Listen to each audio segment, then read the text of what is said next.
तो दोस्तों, स्वागत है आपका स्वॉर्ड मास्टर्स यंगेस्ट सन के चैप्टर 4 में। पिछले चैप्टर में हमने देखा था कि जिन ने पेट्रियार्क को बताया कि उसकी पावर न मैजिक है न ऑरा, और अब देखते हैं आगे क्या होता है। पेट्रियार्क जिन की पावर को ध्यान से ऑब्जर्व करते हैं। फिर जिन उनसे पूछता है, पिताजी, अगर आपको बुरा न लगे तो क्या आप इस पावर को एक नाम दे सकते हैं? पेट्रियार्क एक पल के लिए जिन को गहराई से देखते हैं, फिर धीरे लेकिन दृढ़ता से बोलते हैं, ये शैडो एनर्जी है, सोल्डरेट की एनर्जी, परछाइयों के देवता की। पूरे रूम में सन्नाटा छा जाता है। पेट्रियार्क आगे बोलते हैं, सोल्डरेट ने हमारे फाउंडिंग एंसेस्टर के साथ एक कॉन्ट्रैक्ट किया था। उन्हीं की मदद से रन कैंडल फैमिली एस्टैब्लिश हुई थी। लेकिन जब से हमारे फाउंडर की मृत्यु हुई, सोल्डरेट ने हमसे नाता तोड़ लिया था। लेकिन अब लगता है वो तुम्हारे जरिए हमसे फिर से जुड़ना चाहते हैं। जिन ये सुनकर एक पल सोचता है और फिर सीधे पूछ लेता है, पिताजी, क्या सोल्डरेट आपसे ज्यादा ताकतवर है? ये सवाल सुनते ही पेट्रियार्क एक पल के लिए रुकते हैं, फिर बोलते हैं, मैंने कभी किसी भगवान से फाइट नहीं की। जिन तुरंत सोचता है, सच में यही वो बात है जो इस धरती का सबसे ताकतवर इंसान कह सकता है। पेट्रियार्क के चेहरे पर एक हल्की सी मुस्कान आती है।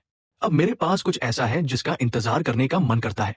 आज तुमसे मिलने आना सच में बहुत अच्छा डिसीजन था। पेट्रियार्क अब जिन से डायरेक्टली पूछते हैं, बताओ, तुम ये पावर किस चीज के लिए इस्तेमाल करना चाहते हो? जिन बिना एक पल रुके जवाब देता है, फैमिली के लिए। पेट्रियार्क जोर से हंसते हैं, क्या अच्छा झूठ है।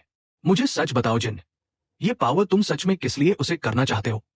जिन इस बार आंखें मिलाकर जवाब देता है, खुद के लिए। पेट्रियार्क की हंसी थम जाती है। वो जिन को ध्यान से देखते हैं, फिर धीरे से बोलते हैं, अच्छा जवाब। और साथ ही जिन को सोल्डरेट की पावर फ्रीली इस्तेमाल करने की परमिशन भी दे देते हैं। जिन मन में सोचता है, इस जीवन में सब कुछ बदल रहा है। पेट्रियार्क की नजरों में आ गया हूं। शैडो एनर्जी फ्रीली यूज कर सकता हूं। ये तो मेरे साथ बहुत अच्छा हुआ। इसके बाद हम देखते हैं कि जिन की बहन मैरी रन कैंडल उसके पास आती है और उसे एक स्पेशल गिफ्ट देती है। मुस्कुराते हुए बोलती है, ये तुम्हारी बड़ी बहन की तरफ से है, इसे अच्छे से खाओ और जल्दी ताकतवर बन जाओ, समझे? जिन उस गिफ्ट को खोलता है और अंदर देखता है एक फीनिक्स का हार्ट। जिन अपनी बहन मैरी के बारे में सोचता है। मैरी रन कैंडल एक 6 स्टार नाइट और 7th ब्लैक स्टार, दक्षिण की सबसे खतरनाक फाइटर, जिन्हें लोग the mad woman of the south के नाम से जानते हैं। उन्होंने मुझे ये कीमती गिफ्ट दिया है। इसका मतलब सिर्फ एक है, वो चाहती हैं कि मैं जल्दी स्ट्रांग हो जाऊं ताकि वो खुद मुझसे फाइट कर सके। जिन आगे सोचता है, अगर मैं छोटी उम्र से ही फीनिक्स हार्ट खाऊं तो मैं फायर से रेजिस्टेंट हो जाऊंगा और यह मेरे ग्रोथ में भी बहुत मदद करेगा।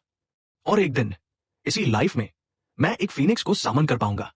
जिन की मेड गिली उसके लिए फीनिक्स हार्ट का सूप बनाकर लाती है। जिन खाने बैठता है, तभी पीछे से आवाज आती है। वो दोनों हैं, टोना ट्विंस, डेटोना और हेटोना। थोड़े झिझकते हुए बोलते हैं, जिन, हमें लगता है कि ये तुम्हारे लिए थोड़ा ज्यादा है अकेले खाने के लिए। हाँ, और गिली ने देखो कितना बड़ा बॉल बनाया है। जिन मुस्कुराते हुए बोलता है, खाना चाहिए, ठीक है, लेकिन पहले मेरा एक काम करो। अगला सीन हम देखते हैं, टोना ट्विंस एक केव में खुदाई कर रहे हैं।